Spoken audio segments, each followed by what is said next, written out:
Good morning. Today the topic is Kronig-Penny Model.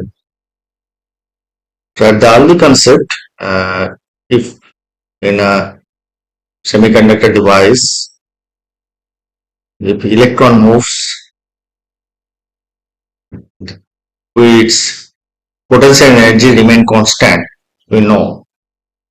But in case of Kronig-Penny model, potential of electrons varies periodically and potential energy of electron is zero nearer to the nucleus and maximum potential V0 between two nuclei which are separated by the interatomic space A.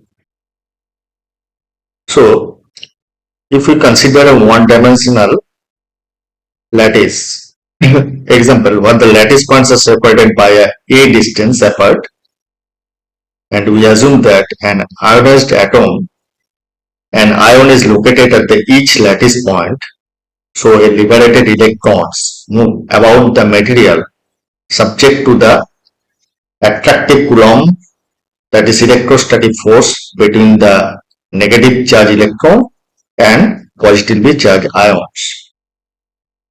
The Coulomb force between the electron and single ion, actually that is the Vx equal to 1 by 4 pi epsilon 0 QE into minus QE by mod x. Q is the charge of ion and minus Q is the charge of electron, and the separation of two atoms is x here.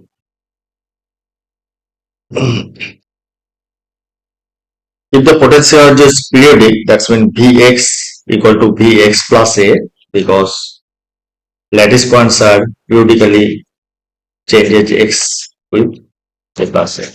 Now, according to Kronig-Penny model, the electron moves in a periodic potential field which is provided by the lattice ions. If we study this behavior of the electron moving in a periodic potential, Kronig-Penny modified the above periodic curve into a rectangular potential well with width of A.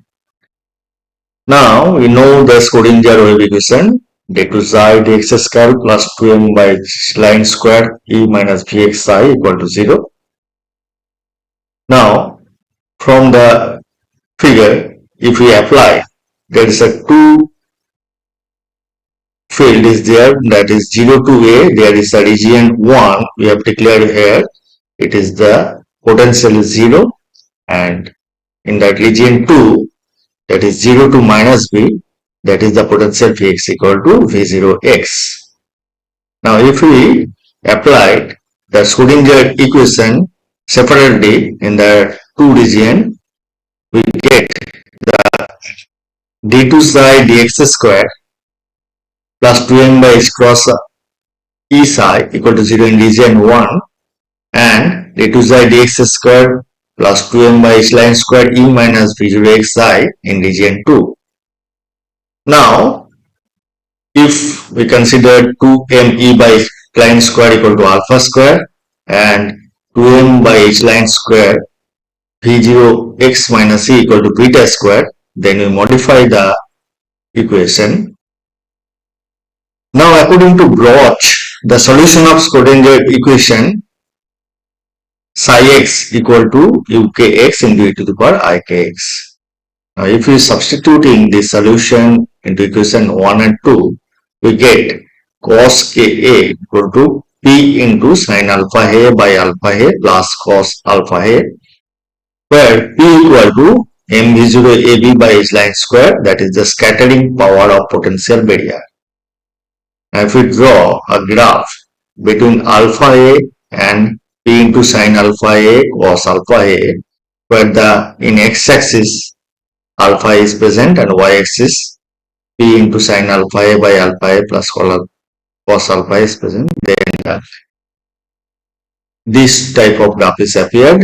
That is here the red shaded area is the allowed band of energy, and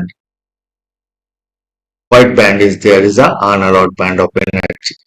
So we conclude that the motion of electron in a periodic lattice is characterized by the band of allowed energy separated by a forbidden region. As the value of alpha A increases, the width of allowed energy also increases and the width of the forbidden bands decreases. That is, the first term of equation decreases on the average with increasing alpha. Now, if we consider the varying the barrier strength P, if V0 is large, then P is large. The function described by the left hand side, the equation +1 and -1 is given and so on figure. If P tends to infinity, the allowed band reduces to one single energy level.